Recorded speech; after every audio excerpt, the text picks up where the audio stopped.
আসসালামু আলাইকুম ও রাহমাতুল্লাহ।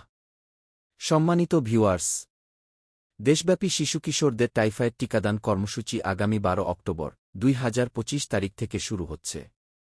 স্বাস্থ্য অধিদপ্তরের তথ্য অনুযায়ী ৯ মাস থেকে ১৫ বছর ১১ মাস ২৯ দিন বয়সী প্রায় ৫ কোটি শিশু-কিশোররা বিনামূল্যে টিকা পাবে। গ্যাভি ভ্যাকসিন অ্যালায়েন্সের সহায়তায় টাইফয়েডের টিকা দেশে আনা হয়েছে। ১ ডোজের ইনজেক্টেবল এই টিকা ৩ থেকে ৭ বছর পর্যন্ত সুরক্ষা দেবে। টিকা পেতে অনলাইন নিবন্ধন বাধ্যতামূলক। ভালো খবর হল, ঘরে বসে নিজের স্মার্টফোন অথবা ল্যাপটপ থেকেই রেজিস্ট্রেশন করা যাচ্ছে। রেজিস্ট্রেশনের পর ভ্যাকসিন কার্ড ডাউনলোড করে নিতে হবে। টিকা গ্রহণের সময় এই কার্ড দেখাতে হবে। তাই আজ আপনাদেরকে দেখাবো কিভাবে ঘরে বসে নিজের স্মার্টফোন অথবা ল্যাপটপ থেকেই রেজিস্ট্রেশন করা যায়। শুরু করার আগেই আপনাদের কাছে অনুরোধ, আমার ইউটিউব চ্যানেলে আপনি যদি নতুন হয়ে থাকেন দয়া করে সাবস্ক্রাইব করে সাপোর্ট করুন। ফেসবুকে ফলো দিয়ে সাথে থাকুন। লাইক ও শেয়ার করে অন্যকে জানার সুযোগ করে দিন। কোনো কিছু জানার থাকলে কমেন্ট করুন। চলুন শুরু করা যাক। শুরুতেই মোবাইলের ক্রোম ব্রাউজারটি ওপেন করে নেব। তারপর সার্চ বারে টাইপ করব vaxefi.gov.bd। তারপর এমন একটি ইন্টারফেস দেখাবে।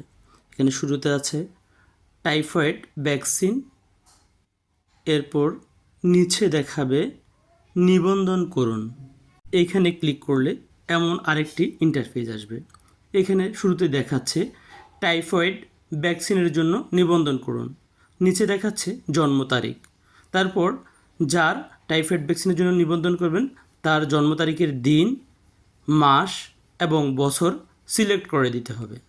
এখন জন্ম নিবন্ধন সনদের ১৭ ডিজিটের নাম্বারটি এখানে টাইপ করে দিতে হবে। তারপর লিঙ্গ সিলেক্ট করে দিতে হবে। নিচে ক্যাপচা কোডের ঘরে যে নাম্বার অথবা লেটারগুলো যেভাবে থাকবে সেটি নিচে কোডটি লিখুন করে টাইপ করে যাচাই করুনে ক্লিক করলে এমন একটি ইন্টারফেস শো করবে। এখানে নিবন্ধনকৃত ব্যক্তির তথ্য দেখাবে। এখন আমরা একটি মোবাইল নাম্বার টাইপ করে দেব। তারপর বর্তমান ঠিকানার বিভাগ সিলেক্ট করে দেব, জেলা সিলেক্ট করে দেব, উপজেলা বা থানা সিলেক্ট করে দেব। তারপর ইউনিয়ন বা সিসি জোন সিলেক্ট করে দেব। তারপর ওয়ার্ড নং সিলেক্ট করে দেব। তারপর পাড়া বা মহল্লা টাইপ করে দেব। তারপর সাবমিট বাটনে ক্লিক করব। এখন আপনার টাইপকৃত মোবাইল নাম্বারে ৪ সংখ্যার একটি ওটিপি আসবে ৫ মিনিটের মধ্যে। এই ওটিপি ঘরে টাইপ করে সাবমিট বাটনে ক্লিক করলে আরেকটি ইন্টারফেস শো করবে। এই ইন্টারফেসটিতে নিবন্ধনকৃত ব্যক্তির জন্ম নিবন্ধনের তথ্যগুলো দেখাবে। বাম পাশে দেখাচ্ছে টাইফয়েড, নিবন্ধন করুনে ক্লিক করব। এখন এমন আরেকটি ইন্টারফেস আসবে, সেখানে আবার নিবন্ধন করুনে ক্লিক করব। তখন এমন আরেকটি ইন্টারফেস আসবে। এইখানে নিবন্ধনের ধরন সিলেক্ট করুনে শিক্ষা প্রতিষ্ঠানে অধ্যয়নরত নবম শ্রেণী ও সমমান পর্যন্ত সকল শিক্ষার্থী।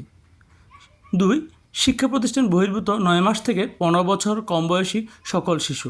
আমরা দ্বিতীয়টিতে সিলেক্ট করব, কারণ আমাদের নিবন্ধনকৃত ব্যক্তি ৯ মাসের থেকে বেশি এবং শিক্ষা প্রতিষ্ঠানে ভর্তি হয়নি তাই। এবার যে কেন্দ্রে ভ্যাকসিন নিতে ইচ্ছুক সেই কেন্দ্রের তথ্য দিতে হবে। সেখানে আমরা বিভাগ সিলেক্ট করে দেব। তারপর জেলা বা সিটি কর্পোরেশন সিলেক্ট করে দেব। তারপরে থানা বা উপজেলা সিলেক্ট করে দেব। তারপর ইউনিয়ন বা সিসি সিলেক্ট করে দেব। তারপরে ওয়ার্ড নং সিলেক্ট করে দেব। ভ্যাকসিন কেন্দ্রে সিলেক্ট করলে আমাদের নিকটস্থ ভ্যাকসিন কেন্দ্রগুলো শো করবে। আমরা আমাদের নিকটস্থ সুবিধা মতো ভ্যাকসিন কেন্দ্র সিলেক্ট করে সাবমিট বাটনে ক্লিক করব। এইবার এমন একটি ইন্টারফেস শো করবে। এখানে আপনার জন্ম নিবন্ধনের তথ্যগুলো দেখাবে। এখন আপনি টাইফয়েড ভ্যাকসিন কার্ড ডাউনলোড করুন ক্লিক করলে অনুগ্রহ করে অপেক্ষা করুন হয়ে আপনার মোবাইলে ভ্যাকসিন কার্ডটি অটোমেটিকলি ডাউনলোড হয়ে যাবে। দেখুন উপরে ডাউনলোড হয়েছে বলে রাইট চিহ্ন দেখাচ্ছে।